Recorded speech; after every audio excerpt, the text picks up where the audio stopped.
안녕하세요. 우리가 보는 멋진 영상들, 그 이면에 숨겨진 보이지 않는 힘이 있다는 거 아시나요? 오늘은 바로 다이나믹 레인지에 대해 아주 깊숙이 파고들어 보려고 합니다. 아마 이런 경험 다들 있으실 거예요. 알렉사 같은 정말 좋은 시네마 카메라로 찍은 영화를 보면 와, 뭔가 느낌이 다르다 싶잖아요? 근데 그게 그냥 단순히 화소가 높아서, 그러니까 해상도 때문이라고만 생각하셨나요? 사실 비밀은 픽셀 개수에만 있는 게 아니에요. 진짜 핵심은요, 카메라가 빛과 그림자, 그러니까 아주 밝은 곳과 아주 어두운 곳을 얼마나 섬세하게 동시에 담아낼 수 있느냐, 바로 여기에 달려 있습니다. 자, 그럼 그 핵심 개념 다이나믹 레인지가 도대체 뭔지부터 한번 제대로 알아보겠습니다. 밝음과 어둠을 모두 품는 힘, 바로 그거죠. 다이내믹 레인지, 이걸 아주 쉽게 설명하자면요, 카메라가 한 번에 볼 수 있는 빛의 범위, 그러니까 시야 같은 거예요. 가장 밝은 빛부터 가장 깊은 그림자까지 그 폭이 얼마나 넓은지를 나타내는 거죠. 그리고 이 범위를 우리는 스톱이라는 단위로 측정합니다. 자, 여기 실제 바장면 예시를 한번 볼까요? 이거 정말 재밌어요. 저기 밝게 빛나는 레몬 있죠? 저게 기준점보다 무려 8.2스톱이나 밝고요. 저쪽 바 아래 어두운 그림자는 5.4스톱이나 어둡습니다. 그러니까 한 화면 안에 이렇게 어마어마한 밝기 차이가 동시에 존재하고 있는 거죠. 그래서 이걸 다 합치면 이 장면의 총 다이내믹 레인지는 무려 13.6스톱이 되는 겁니다. 그냥 8.2 더하기 5.4, 단순한 숫자 같지만 바로 이 숫자가 우리가 영상에서 느끼는 그 깊이감, 그 현실감의 비밀인 셈이죠. 아니, 그럼 카메라는 대체 이 넓은 빛의 범위를 어떻게 담아내는 걸까요? 궁금하시죠? 이제 카메라의 심장이라고 할 수 있는 센서가 어떻게 일하는지 한번 들여다보겠습니다. 빛이 이미지로 바뀌는 여정은 크게 4단계로 볼 수 있어요. 먼저 빛의 알갱이인 광자가 센서에 딱 부딪힙니다. 그럼 이게 전자로 바뀌고요. 이 전자 뭉치가 전압이 됐다가 마지막으로 우리가 아는 0과 1의 디지털 신호로 변환되는 거예요. 이 모든 게 눈 깜짝할 사이에 아주 정교하게 일어나는 거죠. 여기서 아주 중요한 개념이 하나 나옵니다. 바로 샷 노이즈라는 건데요. 이거 절대 카메라 결함이 아니에요. 빛 자체가 원래 그래요. 비유하자면 체커보드판에 콩을 휙 뿌리면 어떤 칸에 많이 들어가고 어떤 칸엔 적게 들어가잖아요. 그것처럼 빛 알갱이, 즉 광자도 센서에 원래부터 그렇게 불규칙하게 떨어져요. 이건 그냥 빛의 본질, 피할 수 없는 물리 법칙 같은 겁니다. 그래서 이미지에 생기는 노이즈는 크게 두 종류가 있다고 보시면 돼요. 방금 말씀드린 샷 노이즈는 빛이 강할수록 같이 커지는, 말 그대로 빛에 딸려오는 노이즈고요. 반면에 다크 노이즈라는 것도 있는데 이건 빛이 하나도 없는 깜깜한 상태에서도 센서 자체의 열 같은 것 때문에 생기는 아주 미세한 잡음입니다. 결국 제일 중요한 건 뭐냐? 바로 신호대 잡음비, 우리가 흔히 SNR이라고 부르는 겁니다. 말 그대로 잡음, 즉 노이즈에 비해서 진짜 우리가 원하는 이미지 신호가 얼마나 강한지를 보여주는 비율이에요. 당연히 이 SNR이 높으면 높을수록 훨씬 깨끗하고 선명한 이미지를 얻게 되는 거죠. 자, 그럼 카메라 제조사들은 이 눈에 보이지도 않는 다이내믹 레인지를 어떻게 과학적으로 측정하는 걸까요?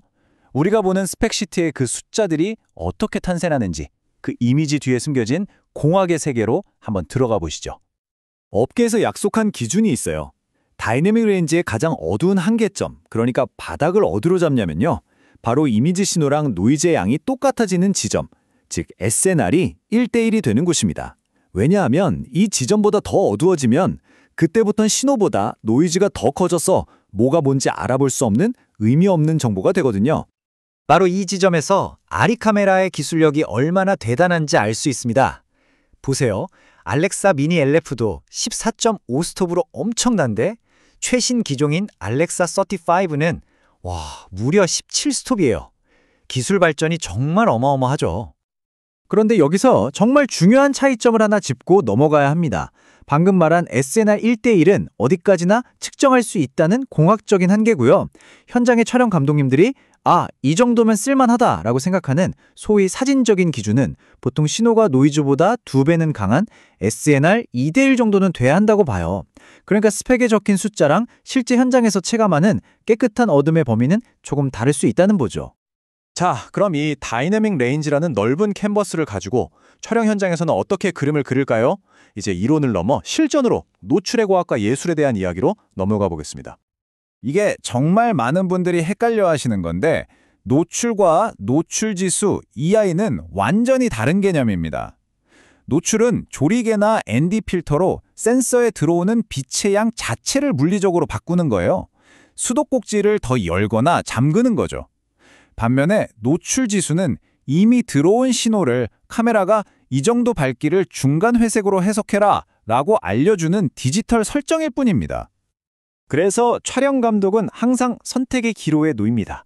저 밝은 하늘을 살리기 위해 전체적으로 어둡게 찍을 것인가? 아니면 저 어두운 곳의 디테일을 살리기 위해 밝게 찍을 것인가? 혹은 ETTR이라는 기법처럼 아예 신호의 품질 자체를 최우선으로 생각해서 노출을 결정할 것인가? 이 모든 고민이 바로 다이내믹 레인지라는 한정된 캔버스 안에서 벌어지는 창의적인 줄다리기인 셈입니다. 자, 이제 거의 다 왔습니다. 마지막 퍼즐 조각을 맞춰볼까요? 이렇게 담아낸 엄청난 양의 시각 정보를 어떤 그릇에 담아내는지 바로 녹화 포맷에 대한 이야기입니다. 아마 로그C라는 말 들어보셨을 텐데요. 이게 바로 아리 카메라가 사용하는 아주 특별한 기록 방식이에요. 센서가 받아들인 그 방대한 빛 정보를 하나도 버리지 않고 고스란히 파일에 담아두는 거죠. 흔히 디지털 네거티브 필름이라고 부르는데 정말 딱 맞는 비유예요. 덕분에 나중에 후반 작업에서 색을 내 마음대로 요리할 수 있는 엄청난 유연성이 생기는 겁니다. 그리고 기술이 발전하면서 이 로그C도 로그C3에서 로그C4로 진화했는데요. 이건 간단해요. LX35처럼 카메라 다이내믹 레인지가 훨씬 더 넓어졌잖아요. 그 넓어진 정보를 다 담으려면 그릇도 더 커져야겠죠. 바로 그 더 넓어진 공간, 헤드룸을 확보한 게 로그C4라고 보시면 됩니다. 결국 오늘 우리가 나눈 이야기의 핵심은 바로 이겁니다. 높은 다이나믹 레인지라는 건 그냥 스펙시트에 적힌 차가운 숫자가 아니라는 거예요. 이건 밝은 창밖 풍경과 어두운 실내의 인물을 동시에 담아낼 수 있는 능력이고 또 후반 작업에서 내가 상상했던 바로 그 분위기를 마음껏 만들어낼 수 있게 해주는 말 그대로 창의적인 자유 그 자체인 거죠. 그렇다면 이런 질문을 던져볼 수 있겠네요. 영화를 만든다는 건 과연 완벽한 숫자를 만들어내는 기술의 영역일까요? 아니면 감독이 원하는 바로 그 감정을 온전히 담아낼 자유를 확보하는 예술의 영역일까요? 이 질문에 대한 답을 여러분 각자 생각해 보시면서 오늘 이야기를 마무리하겠습니다.